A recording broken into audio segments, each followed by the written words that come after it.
দর্শক, ঈদুল আজহায় পশু কোরবানির পর রাজধানী বর্জ্য অপসারণের খোঁজ খবর রাখছেন সহকর্মী জামিল হাসান শান্ত। কথা বলছি তার সাথে।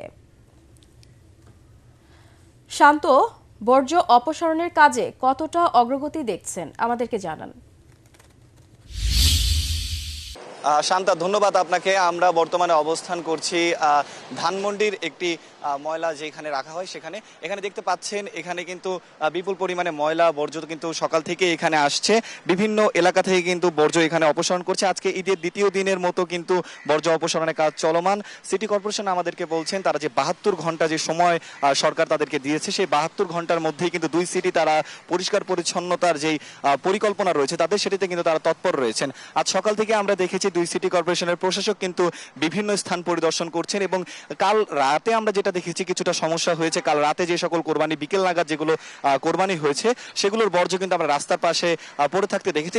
সেগুলো কিন্তু আজ ভোরবেলা থেকেই সিটি কর্পোরেশনের যারা কর্মকর্তারা রয়েছেন তারা কিন্তু সেখান থেকে নিয়ে আসছেন।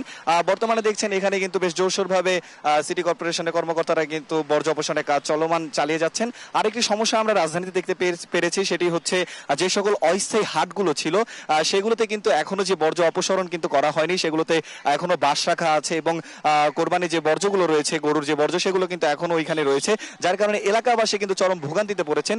এই বিষয়ে কিন্তু আমাদেরকে প্রশাসকরা জানিয়েছেন যে দ্রুত সময়ের মধ্যেই কিন্তু তারা সিটি কর্পোরেশনের এটা দায়িত্ব নিয়ে সেটি অপসারণ করবেন। এর আগে কিন্তু আমরা দেখেছি এই সকল বর্জ্য কিন্তু অপসারণ করার দায়িত্ব ছিল যারা হাট ইজারা নিয়েছে তাদের। আর যদি রাজধানীতে কোরবানির বর্জ্যের কথা বলি আপনাকে, সেটি কিন্তু বর্তমানে যে 8 ঘন্টার প্রথম দিনের পরিকল্পনা নিয়েছিল দুই প্রশাসক, সেই 8 ঘন্টার পরিকল্পনাতে কিন্তু তারা অনেকটা সফল বলতে গেলে বলা যায়। তবে আজকে কিন্তু আমরা দেখেছি কিছু কিছু জায়গায় রাস্তার পাশে বর্জ্য পড়ে থাকতে আমরা দেখেছি, কিন্তু সিটি কর্পোরেশনের প্রশাসকরা আমাদেরকে জানিয়েছেন 72 ঘন্টার যেই তারা যে সময়টা পেয়েছেন 3 দিন, অর্থাৎ সেই 3 দিনের মধ্যে কিন্তু সকল বর্জ্য অপসারণ করতে পারবেন এবং রাজধানীকে পরিষ্কার করে তুলবেন। এবং বিভিন্ন এলাকায় কিন্তু ইতিমধ্যে কাল থেকেই ব্লিচিং পাউডার থেকে শুরু করে জীবাণুনাশক বিভিন্ন ওষুধ ছেটানো হয়েছে। শান্তা, এই ছিল আমার কাছে সর্বশেষ। শান্ত, আপনাকে ধন্যবাদ।